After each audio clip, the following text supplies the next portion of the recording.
Hello and welcome back to HardReset.Info. In this video I will show you how to change keyboard language on Google Pixel 9a.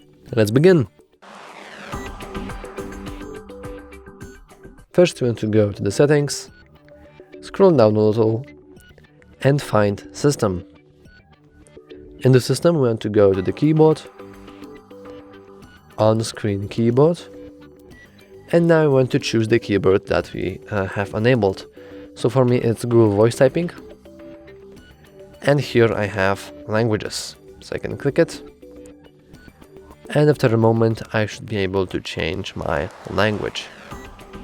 Of course it might look a little bit different on your keyboard. It depends on the keyboard you have really, but most of the keyboards have a language option. This one really doesn't work, so I will instead go to Gboard. And as you can see in the Gboard there's also languages, and we can change languages. So as you can see we have currently English and Polish.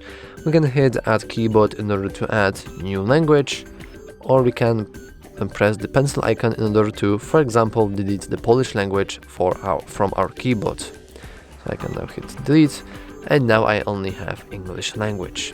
If I want to add Polish back, I simply want to hit add keyboard and find Polish, click it, hit done, and as you can see we are back at our double language model. Anyway, that's all for this video. If you found it useful, please remember to like and subscribe. Thanks for watching.